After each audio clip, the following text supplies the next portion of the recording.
بسم اللہ الرحمن الرحیم۔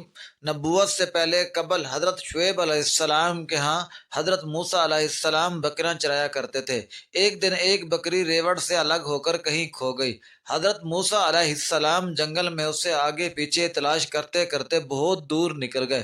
ان سے آپ علیہ السلام کے پاؤں مبارک پر ورم آ گئے اور زخمی بھی ہو گئے۔ بکری تھک ہار کر ایک جگہ کھڑی ہو گئی، تب جا کر کہیں حضرت موسیٰ علیہ السلام کے ہاتھ آئی۔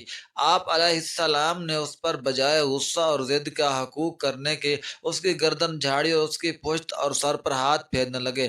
ماں کی ممتا کی طرح اس سے پیار کرنے لگے۔ باوجود اس قدر اذیت برداشت کرنے کے ذرا برابر بھی اس پر کدورت اور غیر و غضب نہ کیا، بلکہ اس کی تکلیف کو دیکھ کر آپ علیہ السلام کا دل رقیق ہو گیا اور آنکھوں میں آنسو آ گئے۔ بکری سے کہنے لگے، فرض کیا تجھ کو مجھ پر رحم نہیں آیا، اس لیے تو نے مجھے تھکایا اور پریشان کیا، لیکن تجھے اپنے اوپر رحم کیوں نہیں آیا؟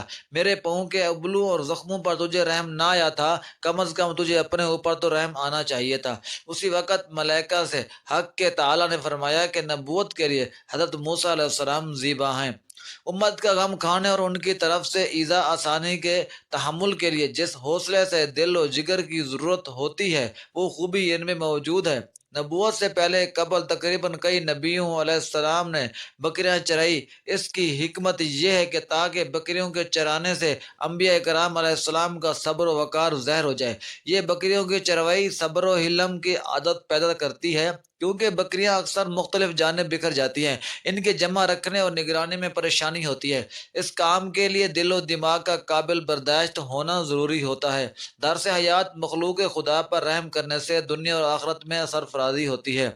ایک واقعہ اور سماعت فرمائیں۔ جب کوہ طور پر تجلی الہی کی زیارت کے بعد حضرت موسیٰ علیہ السلام کے چہرے مبارک پر ایسی قوی چمک رہتی تھی کہ چہرے پر نقاب کے باوجود بھی آپ علیہ السلام کی طرف آنکھ بھر کر کوئی دیکھتا تو اس کی آنکھوں کی بینائی ختم ہو جاتی۔ آپ علیہ السلام نے حق کے تعالیٰ سے عرض کیا کہ مجھے ایسا نقاب عطا فرمائیے جو اس خوبی کے نور کا سطر بن جائے اور آپ کی مخلوق کی آنکھوں کا نقصان نہ پہنچے۔ حکم ہوا، آپ اس کمبل کا نقاب بنا لو جو کوہ طور پر آپ علیہ السلام کے جسم پر تھا۔